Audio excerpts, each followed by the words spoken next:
Olá, meus alunos, bem-vindos ao canal. Para você que não me conhece, eu sou Margarete Werneck. Se você está matriculado na Faculdade Sudamérica, a nossa aula de hoje é Biologia Geral.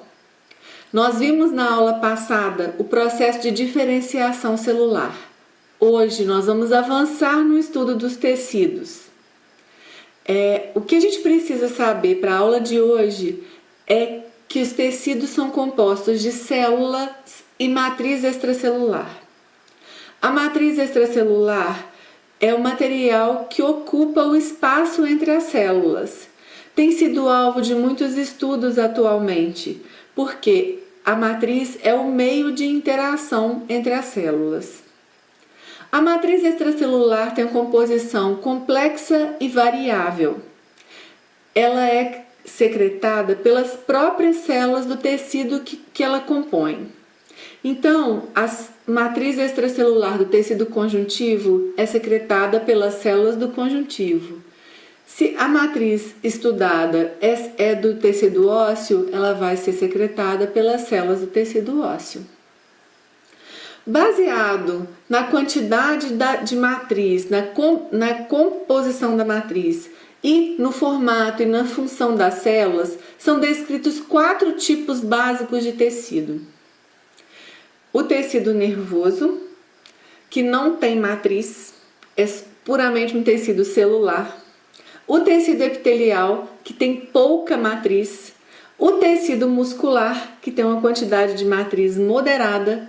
E o tecido conjuntivo, que tem matriz em quantidade abundante. Hoje nós vamos focar no tecido epitelial. O tecido epitelial exerce diversas funções no organismo.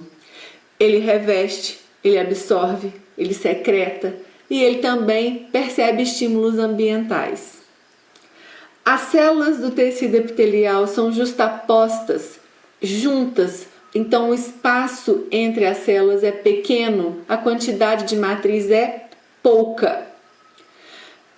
E essas células do tecido epitelial são poliédricas por compressão recíproca.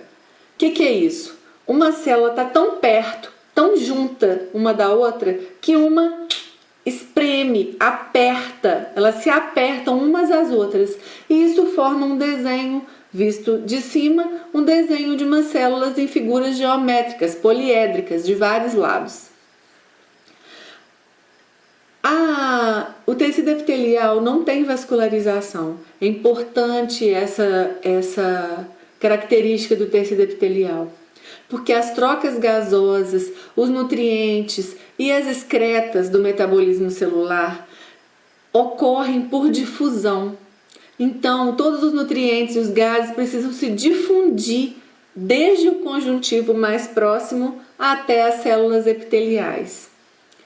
Esse conjuntivo que está perto do tecido epitelial é chamado de lâmina própria. Ela também é muito importante e nós vamos falar dela muito ainda, toda vez que a gente falar de tecido epitelial. Os tipos de tecido epitelial que a gente classifica como tecido epitelial de revestimento e tecido epitelial secretor ou glandular é uma divisão puramente didática, porque na verdade o tecido epitelial, se ele estiver em determinado lugar, ele tem as mesmas origens embrionárias. O tecido epitelial então está classificado entre revestimento e secreção, mas tem alguns lugares que a gente vê as duas funções no mesmo tecido, sendo realizado pelo mesmo tecido. É porque é só para a gente aprender melhor que a gente divide em epitelial de revestimento e epitelial secretor. Falando um pouco do epitelial de revestimento, é aquele tecido que reveste, recobre todas as superfícies do corpo, todas as cavidades de órgãos ocos também. Então, superfícies, cavidades e órgãos ocos são revestidos por epitelial de revestimento. Muito comum a gente encontrar junções de membrana, junções celulares e especializações de membrana nas células de epitelial de revestimento. Dá uma olhada no seu material que tem tudo descrito lá. A peculiaridade do tecido epitelial de revestimento é que o formato das células acompanha o formato do núcleo e vice-versa. Se eu tenho uma célula pavimentosa, eu tenho um núcleo achatado. Se eu tenho uma célula cuboide ou cúbica, eu tenho um núcleo de formato esférico. Se eu tenho uma célula prismática ou colunar, eu tenho um núcleo no formato oval. Ou seja, o eixo maior da célula também se orienta pelo eixo maior do núcleo, certo?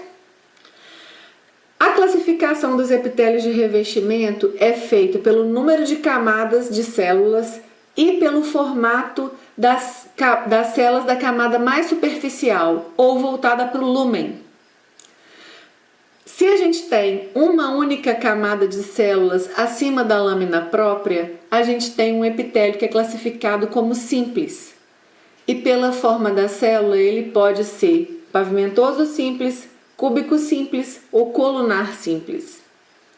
Se a gente tem duas ou mais camadas de células de tecido epitelial acima da lâmina própria, a gente diz que esse tecido é estratificado.